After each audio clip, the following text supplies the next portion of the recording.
বাংলাদেশের সকল মানুষের কাছে বিচারটা রেখে গেলাম। মির্জা আব্বাসের যে সন্ত্রাসী বাহিনী এবং উনি যে সন্ত্রাস করেন, গ্যাংস্টারবাজি করে, এটা আজকে উনি প্রমাণ করলেন পুরো বাংলাদেশের সামনে।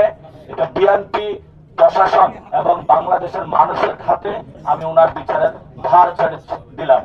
শহীদ ওসমান হাদী ভাই বলেছিল যে ওনার বিচারের কথা, আজকে যদি ওনার বিচার হতো তাহলে এই ধরনের দুঃসাহসিক কর্মকাণ্ড তারা করতে পারতো না। আমি ঢাকা ৮ আসন এবং বাংলাদেশের কাছে আজকে একটি বিচার রাখতে চাই। আমি সন্ত্রাসের বিরুদ্ধে দাঁড়িয়েছিলাম, চাঁদাবাজদের বিরুদ্ধে দাঁড়িয়েছিলাম, দুর্নীতির বিরুদ্ধে দাঁড়িয়েছিলাম।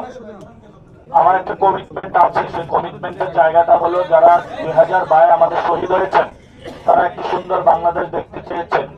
আমার সুযোগ ছিল যে বিভিন্ন ব্যবসায়ী গোষ্ঠীর সাথে টাকা পয়সা বসে নিয়ে যেভাবে বাংলাদেশের পলিটিক্যাল কালচারে একজন এমপি প্রার্থী ইলেকশন করে সেইভাবে যাওয়া।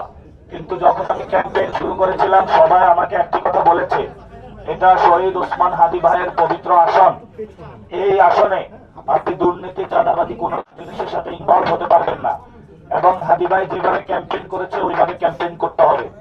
এই জন্য হলো আমি মসজিদে ফজর থেকে এশা পর্যন্ত মসজিদ ভিত্তিক কার্যক্রম শুরু করি এবং আজকে একটা কলেজে গিয়েছিলাম, সেখানেও টিচারদের সাথে কথা হয়েছে। আমরা বলেছিলাম এই ভোট পবিত্র আমানত আপনাদের রক্ষা করতে হবে।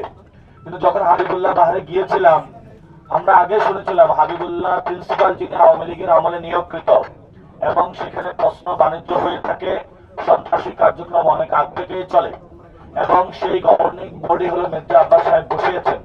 তো আমি আজকে পুরো বাংলাদেশের কাছে এই যে আমাদের উপর সন্ত্রাসী হামলা হলো, ছাত্র দলের যারা হামলা করলো, সন্ত্রাসী হামলা আমাদের উপরে, মির্জা আব্বাসের যে বাহিনী, আমি পুরো বাংলাদেশের কাছে বিচার দিলাম এবং 12 তারিখে আপনারা ভোটের মাধ্যমে সব সন্ত্রাসী যে হামলা এবং সন্ত্রাসীরা যেভাবে বাংলাদেশে প্রত্যেক জায়গায় হামলা করে বেড়াচ্ছে এটার বিচার করবেন। 1 নম্বর।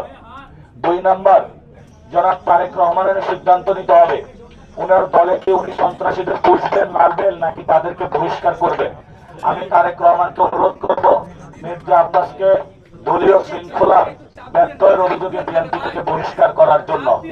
সাথে সাথে আরেকটি বিষয় আমি বলবো, আজকে বেগম জিয়ার সাথে আমি পার্সোনালি আগে দেখা করেছিলাম, উনি আমাদেরকে দোয়া দিয়েছিলেন।